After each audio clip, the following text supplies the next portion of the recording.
What's going on, guys? Sync-WaVey back again with some more Master Duel, and today I want to show you a little showcase of my updated Dark Magician, which is still in process of fine-tuning, but this is pretty much the final build. And what I'm going for here is more hand trap heavy. I'm not setting cards anymore, bro, like, unless it's Eternal Soul, Circle, and Salvation, pretty much. And maybe you're obviously called by the grave here and there, maybe the Infinite Imperm. I can't be bothered with these lightning storms and these, bro. Plat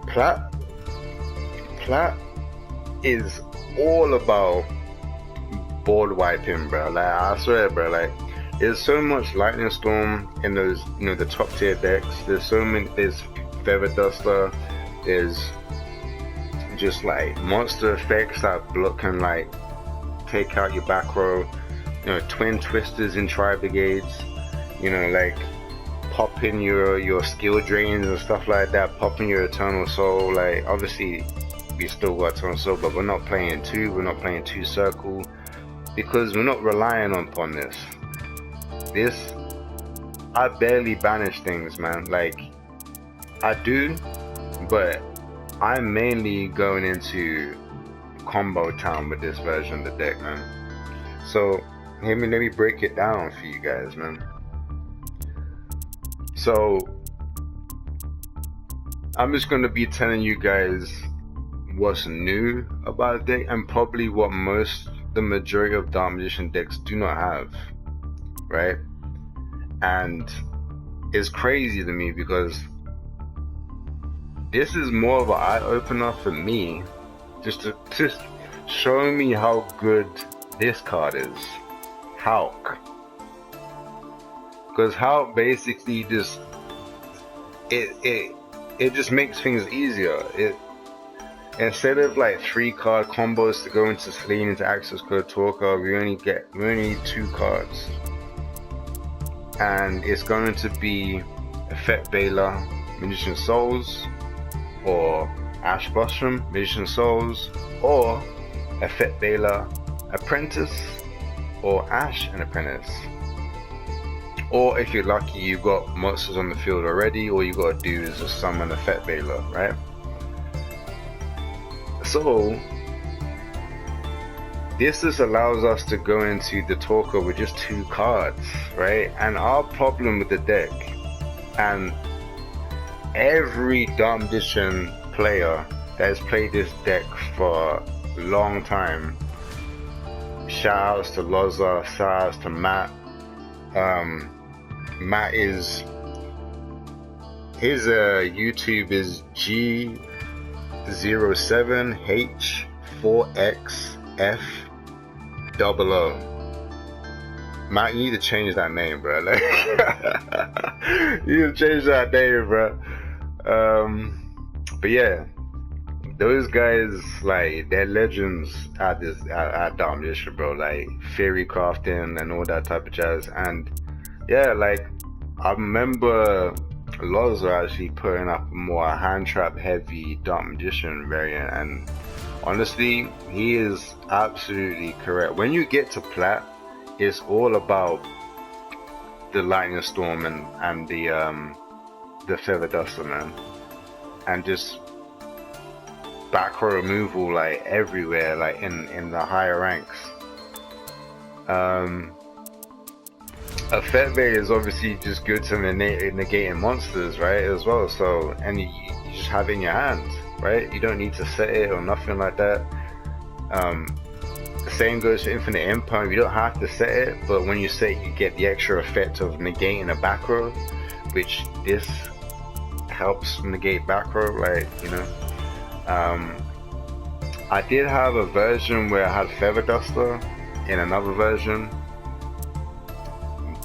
but I kind of like Regeki more than Feather Duster, because yeah, I'm just gonna be talking about the cards that are not in your Dark Magician deck, most of you guys do not play this stuff, right?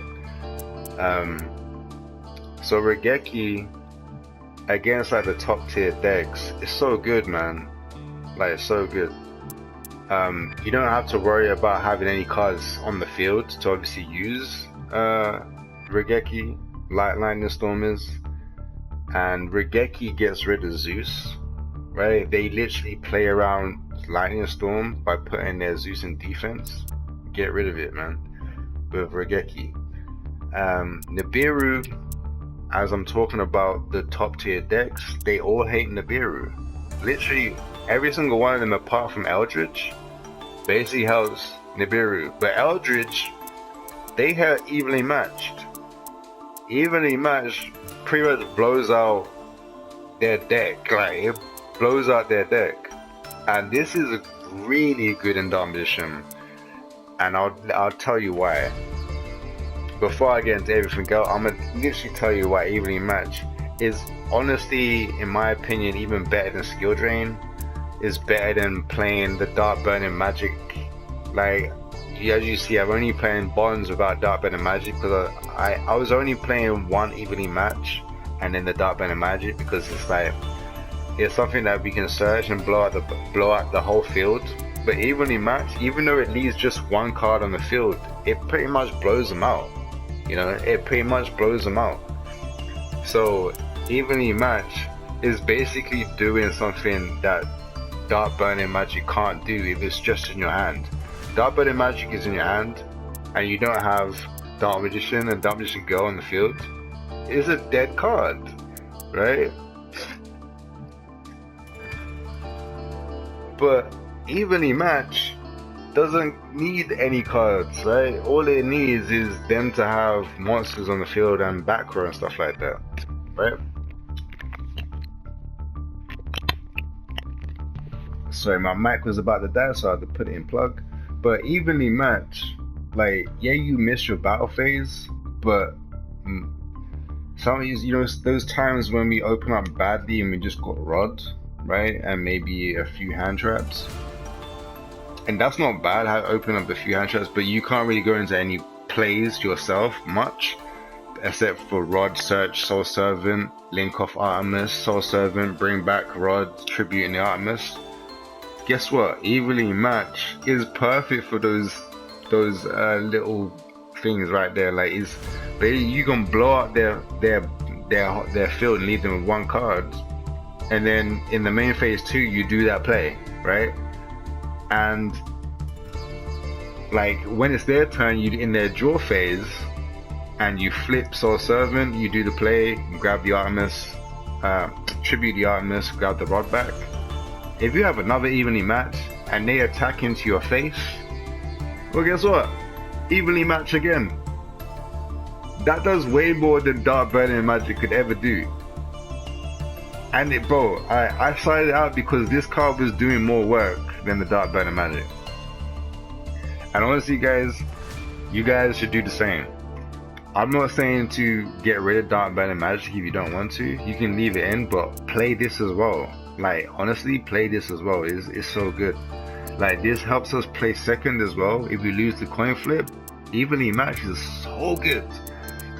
All these cards, Regeki, Nibiru, evenly matched, you know, Maxi, like, even a Fetve, Ash, like, these cards help us go second, and it can help us, yeah, it helps us go second, because Fetve isn't a going first card unless you're summoning it and making out players, like, but even then, you gotta make sure that you have enough spells to go into like Selene and stuff like that, but you're not really gonna do that turn one. That's stupid, right?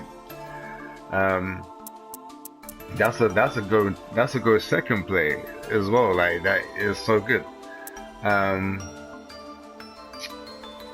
But yeah, that's mainly what I wanted to talk about. Is basically this version of the deck is better at going second, even though Dark Magician is a going first deck, right?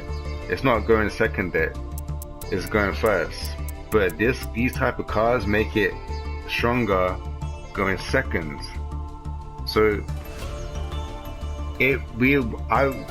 what we've done here, and shout out to Loza, because I don't think Loza is playing evenly matched, but shout out to Loza, Matt, and that, because Matt loves the evenly matched, like, as well, like, even Loza, they love this card, like, but yeah, this is just gonna increase our strength going second, which it just helps the deck overall. Like, Dark Magician is rubbish.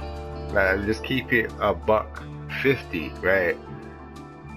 Keep it 150 with you guys, man. Dark Magician is rubbish, right? I am trying to climb to the top, right? Plat 1 base purely just Dark Magician, right? So I have to find ways to make it stronger going second, and it's already got it's already decent at going first, even though it's not the best deck to go first, but its strength is going first. But now I've bumped up the strength of going second. It feels a bit more all around now, you know what I'm saying? So it's just food for thought. You don't have to do what I'm doing, but honestly, I beg you to try it, just to try it, and just see how it feels, because honestly it feels perfect for me. So yeah, the only thing else that's extra in my extra deck is the Cerberus, which Cerberus is basically just to help against the token, like, and obviously against their boss monsters and stuff like that, right? They're pesky monsters that that special summons. You want to get it out, boom, destroy it. Obviously if this is co-linked as well, like, you draw a card, but that really doesn't really come up anyway. But yeah, this version of the deck, so good, man. And like, yeah, the reason why I'm just playing Bonds is pure fact to just go into Black Luster Soldier, right? Basically, Magician Souls plus Rod is Black Luster Soldier. It's kind of the same concept as Dragoon, right? Magician Souls and Rod will basically get you Anaconda, will get you to Dragoon. Well, we don't have Dragoon, so the next best thing is just to go into Black Luster Soldier. It's that real. Like, obviously sometimes you can get over it, but most of the times it's just a problem card, right? And I'd rather sit on this than sit on Dark Magician Go, with obviously Rod linked up to an Artemis, and then have a Burning Magic set. You can't, like, what I hate about that card is that we can't play it straight away. Once we play Bonds, we have to wait another turn. We gotta do all this, right?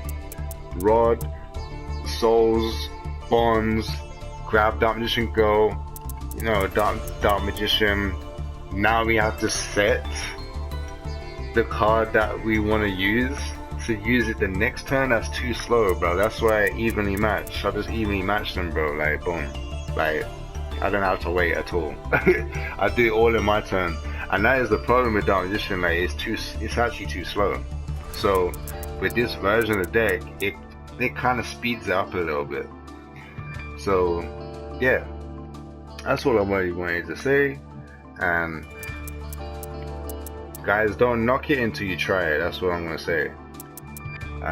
Anyway, that is gonna be it for the video, and I'll catch you guys in the next one. God bless. Also, I learned this little trick. Even I didn't even know this, yeah, but it makes sense. It makes perfect sense.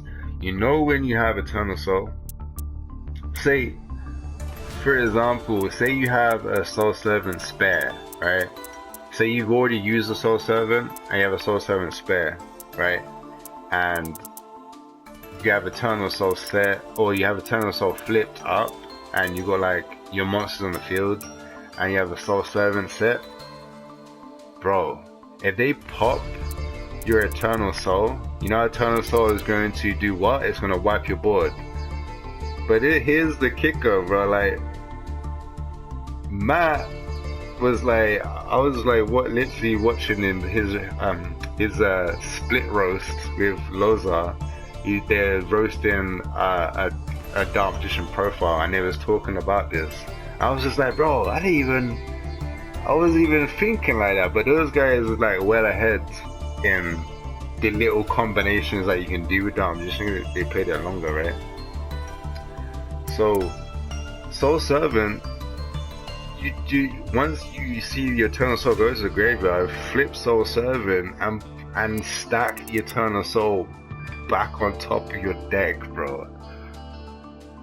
That is insane to me, man. I was just like, bro, I didn't even think of that. Like, and I probably would have had that there, but never even thought about doing that, right?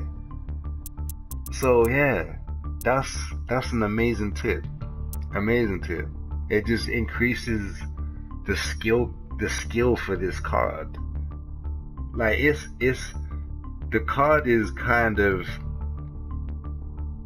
like, it's bad in some cases, as in like it doesn't do nothing by itself unless you have, you know, the bricks in your graveyard. And the max potential is also having both the bricks in your graveyard, Dark Magician Go and Dark Magician. But like, it's not better than Rod, like when you don't have those cards. But the potential for this card is like through the roof compared to Rod. Like, it's through the roof. Like, it starts below Rod, but the skill is just like through the ceiling, you know? So yeah, that's just a little tip I wanted to mention, like, just in case you guys didn't hear it from the legends, Matt and Loza. That is the way, bruh. And yeah, that's the end of the video. Catch you guys in the next one.